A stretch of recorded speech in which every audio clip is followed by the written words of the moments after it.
আমরা গেছিলাম সবাই মিলে দীঘাতে ঘুরতে। তো সেখানে গিয়ে আমরা কোথায় বেশি মজা করলাম, হোটেলের সুইমিং পুলে নাকি ভাই দীঘার সমুদ্রে? তো চলো তাহলে দেখা যাক। তো আগে বারে তোমাদের দেখিয়েছিলাম আমরা সকালবেলা খাওয়া দাওয়া করে আর কি সমুদ্রে যাচ্ছিলাম স্নান করার জন্য। আর সমুদ্রে পাড়ে এসে দেখি তো ভাই বিশাল আর কি সমুদ্রের ঢেউ হচ্ছে, সেই কারণে আর কি সমুদ্রে কেউ স্নান করতে নামছে না, সবাই পাড়ে দাঁড়িয়ে রয়েছে। তারপরে আমার চোখে পড়লো সমুদ্রের ধারে ধনির কুলফির দোকান। দেন তারপরে আর কি আমরা বোল্ডার দিয়ে হেঁটে হেঁটে যাচ্ছিলাম সমুদ্রের ধারে। যেহেতু সমুদ্রে জোয়ার হচ্ছিল আর সমুদ্রে কেউ স্নান করতেও নামছিল না, তাই আমরাও আর কি নামছিলাম না, কিন্তু একদম সমুদ্রের ধারে আমরা সবাই মিলে গিয়ে আর কি বসেছিলাম বোল্ডারের উপরে। দেন তারপরে যখন জোয়ার কমলো আর সবাই আস্তে আস্তে স্নান করতে নামলো, তখন আর কি আমরাও নেমেছিলাম সমুদ্রে। যাই হোক, সমুদ্রের নোনতা জল টল খেয়ে আমরা যাচ্ছিলাম একটা বল কিনে হোটেলে, কারণ ভাই এবার আমরা হোটেলে গিয়ে সুইমিং পুলে আর কি ঝাঁপাবো।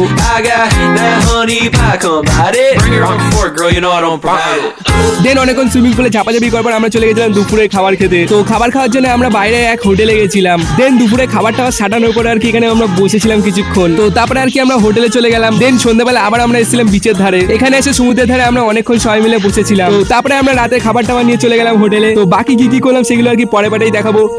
ভাই